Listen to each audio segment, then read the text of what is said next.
eder günahı. Alemin padişahı, yürekler.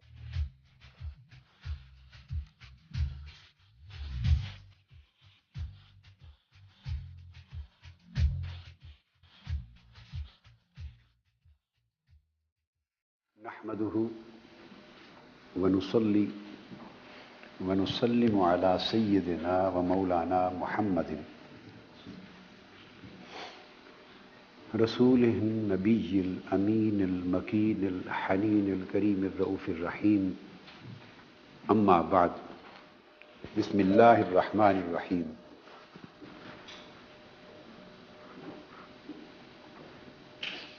Respected and honorable guests,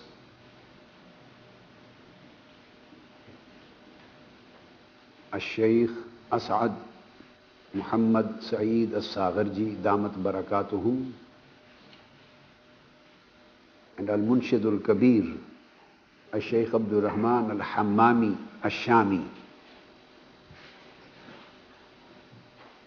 wa Ibni Al-Salih Muaz An-Nas.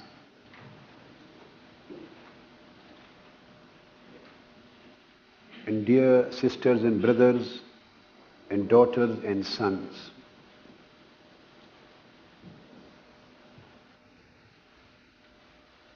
and the great travelers in the path of Allah and the path of Holy Prophet sallallahu alaihi wasallam, riding on the camel of love,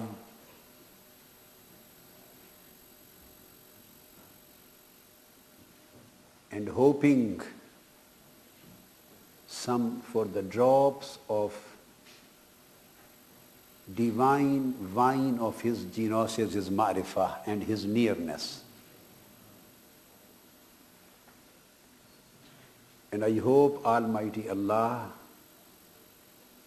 by His grace and blessings, will take you to the destination in this life and in life hereafter which you want. Just if you keep yourself firm, stable, and continuously stuck to this great cause of Islam, the great mission of Holy Prophet sallallahu alaihi wasallam, with piety and purity and sincerity and wariness and fearing all times from God Almighty. Alhamdulillah Ta'ala, we are starting this second discourse from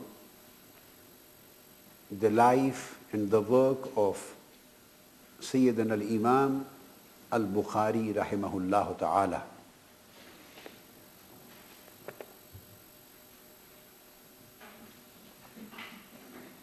His name is Abu Abdullah Muhammad bin Ismail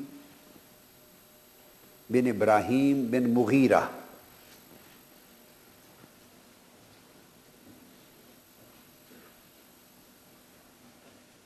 And he was born in Bukhara in 194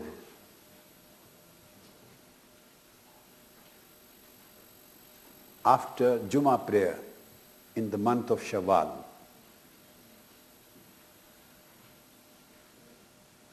And he died in 256 in a village known as Khartanka, near the city of Samarkand, that is now in Uzbekistan. And that was the night of Eid al-Fitr, and he was buried after Salatul Eid al-Fitr, after Salat al-Zuhr.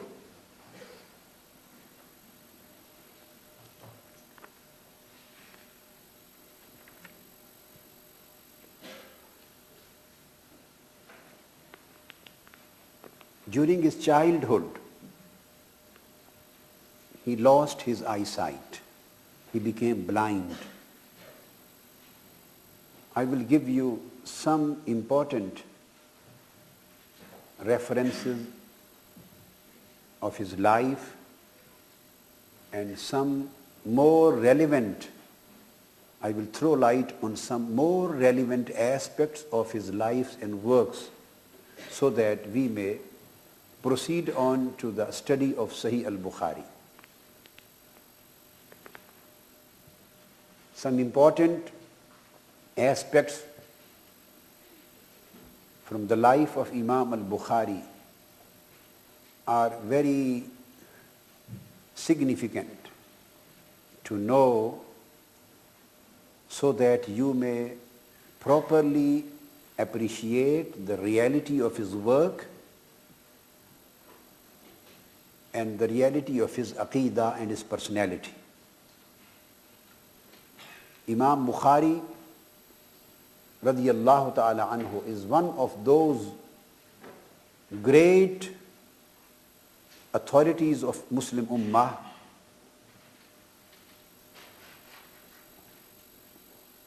who are in some of our circles wrongly known, who have been misinterpreted, who have been misquoted, who have been misunderstood. He is one of them. This is a statement which I have made, and I hope inshallah ta'ala you will clearly understand the truthfulness of this state and correctness of this state when you will go through the study of ahadith of Sahih Bukhari. So he became blind in his childhood. His mother was a great saint of her time. She was a waliyah kamila with miracles, with karamat. She was praying to Almighty Allah. So she saw Sayyidina Ibrahim alayhi salam in her dream. So this is, you can say, the beginning of his academic life, which starts from a spiritual dream.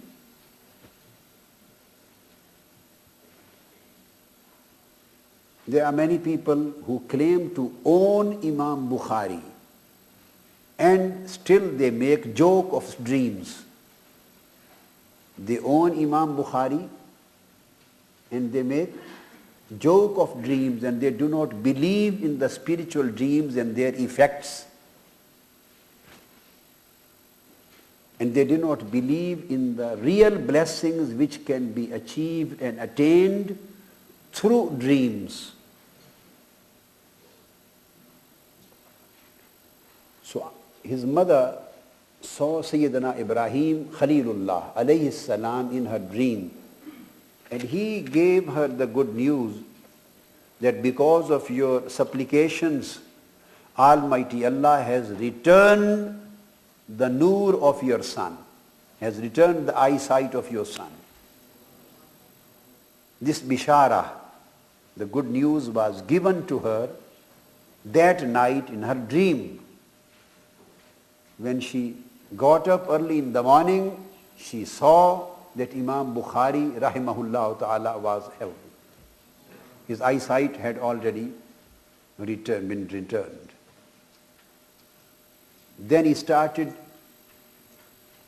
in his early age, when he was about 10 or 11, he started his journeys, going to his shuyukh and teachers for Islamic studies and the studies of hadith and tafsir and the classical sciences of that time.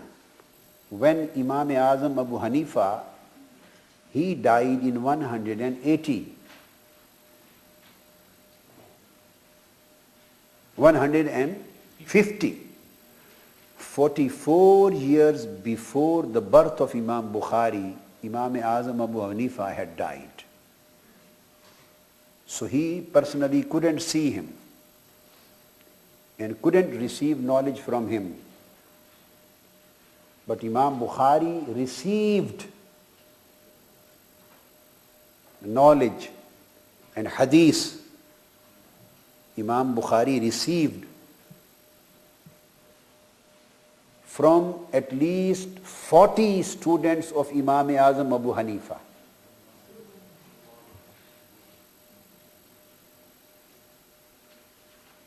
The total number of shuyukh of Imam Bukhari goes up to 1080.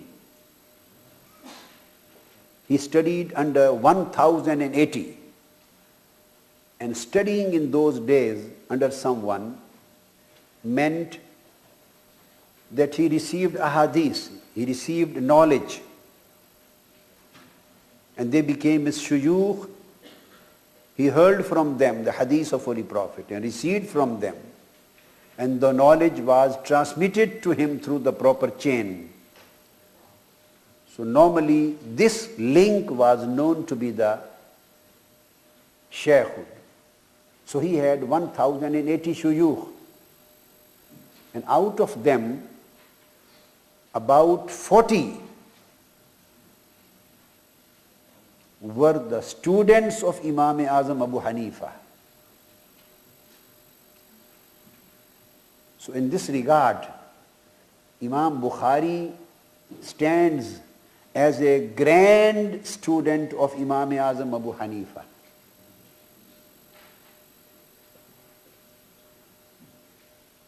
He becomes his grand sheikh. Some of them were directly students of Imam Abu Hanifa, and some of them were the students of Imam Abu Hanifa. They were students of Imam Abu Yusuf and students of Imam Muhammad bin Hasan Shaybani, the two top eminent students of Imam Azam Abu Hanifa. Some were their students,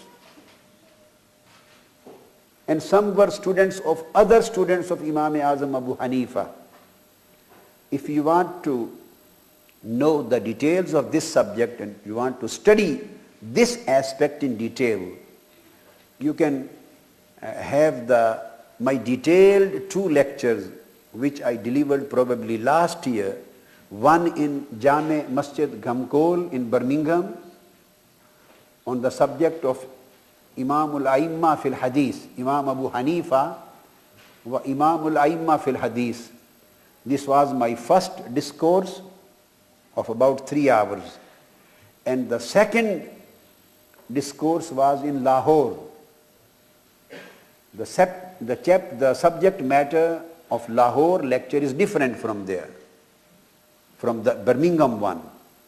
So if you put both lectures together, it is about 6 to 7 hours substance on Imam al-Azam, Imam al-Aimma fil Hadith. So I have spent about more than 1 hour or 1.5 hours on this particular point, that what is the link of Imam Bukhari with Imam Abu Hanifa, and which are the chains through which he becomes the grand student of Imam Azam Abu Hanifa. So I have established this fact through hundreds of books of Asma ur Rijal and hundreds of references of Muhaddithin.